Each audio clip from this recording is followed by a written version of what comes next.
Hey guys, so I want to make a day 1/day 2 update of my Land and Arrow Deadeye Ranger for the 0.3 PoE2 launch. This character has been absolutely insane in terms of everything, like campaign, mapping, everything I've thrown at it so far. It is just absolutely insane because the patch notes for some reason did not touch Land and Rod. So yeah, my damage is just absolutely cracked. I one-shot all the bosses in the campaign, or, quote-unquote one-shot. I killed them all in like 1 to 2 seconds, and I went to tier 15s practically instantly upon hitting maps, and I instantly killed tier 15 bosses. So I want to go over some stuff about like what you can do for your LA character, so, day 1 updates and new support gems, all of that. First things first, I will be updating all my Mobalytics guides. It might not be fully updated by the time this video comes out, but it probably will be updated within 10 to 12 hours by the video comes out. But a leveling guide is fully updated. If you are wondering, I did update all the new gems, so you can see them all right here. The new names and all that, should be working completely fine. And the skill tree as well should also be updated. So the leveling is completely fine. And one thing on here, because I see a lot of people miss it, is at the very end is quest rewards to take. There's new quest rewards. They are listed right here if you want to follow my quest rewards. So you can get Charm Recharge in Act 2, Stun Threshold. You can get anything here, to be honest. In Act 3, it doesn't really matter. Act 4 uses tattoos. You can get either resist or attributes. I opted for fire resist and lightning resist, but take int instead of cold. The reason why I opted for this is because int you probably will need later on, and dex and strength should be covered by some like headhunter way later on. So yeah, I went for this, but you can go all resist, your choice. And then the fourth one, the interlude, there's like some pillars you can pick. This one can be changed, so this one's not permanent. I do think the tattoos are permanent. I chose movement speed. You can get all resist. Once again, you can change it for free, so it doesn't really matter all that much. And then I also do have a live league starter. So essentially what this is, this automatically updates my character every 15 to 30 minutes, at least for like the first few days of a league start. It's just a temporary solution as 0.3 changed a lot and I couldn't really update my guides. So if you do want to see my current character, I'll have this linked down below. It's, not fully optimal, of course, because it's a day 1 character. But yeah, there's no info here. It's essentially just the skill gems, my gear, and the tree. There's no text. It is just, a live update of my current character. And then of course, there is the guide as well. This one is not updated yet. And this is the one that will be updated within like, 10 or 12 hours from this video released.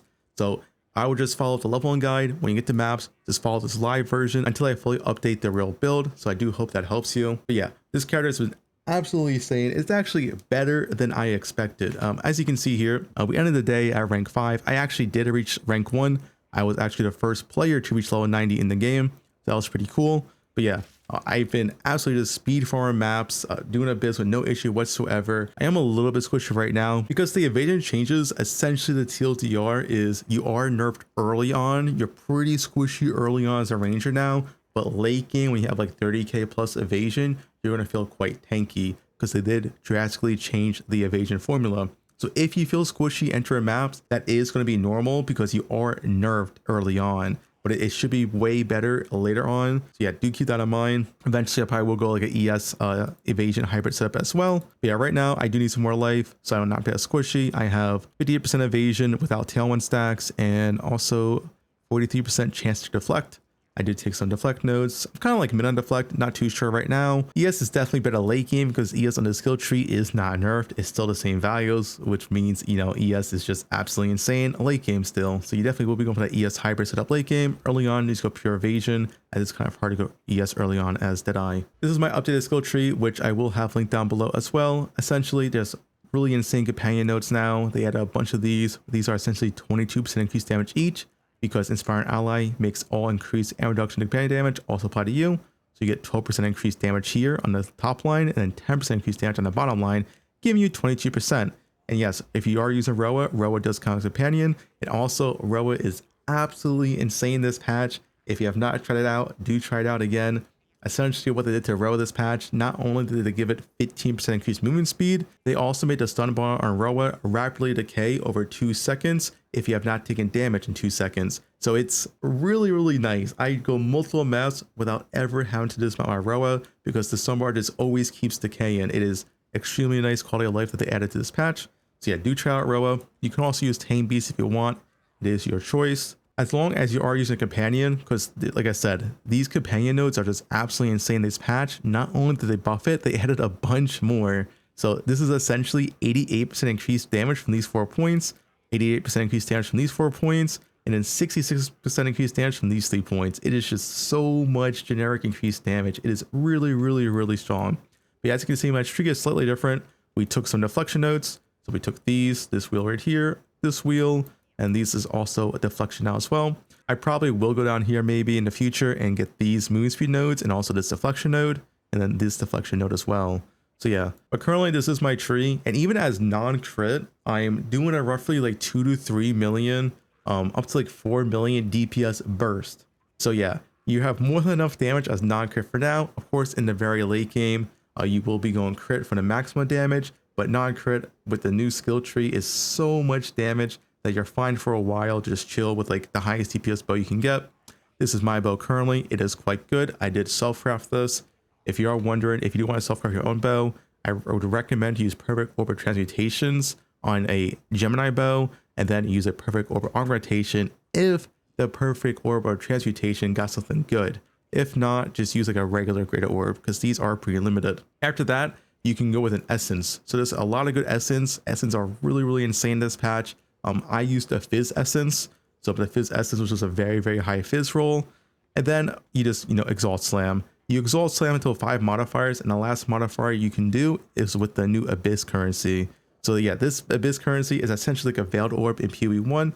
If you didn't play PoE 1, essentially you put it onto your item, you then ID it, and it gives you 1 of 3 options. So it gives you like a really good chance of getting something useful. Yeah, it actually is pretty reasonable to self-craft some really strong items this patch because of this Abyss currency, the Perfect Transmutation Augmentation, and the new Essence. It's all very, very strong. When you get to maps, feel free to start self-crafting a gear because it actually is pretty effective. As for my Alice sheet, is what I'm doing right now. This is totally not efficient. It's just what I went with off the whim.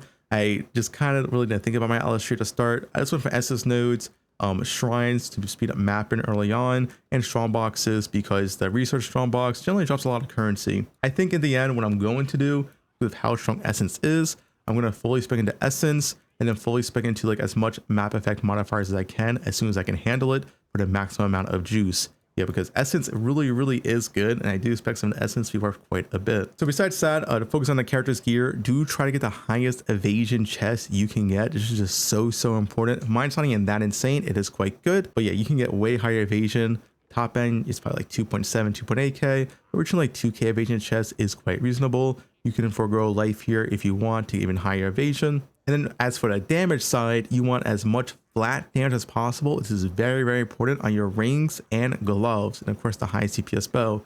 As you can see right here, this one ring that has 2 really good flat rolls. If we go over to my light arrow, 27.8 to 24.3. So this one ring gives me essentially 15% more damage than this ring as well, and then the gloves as well.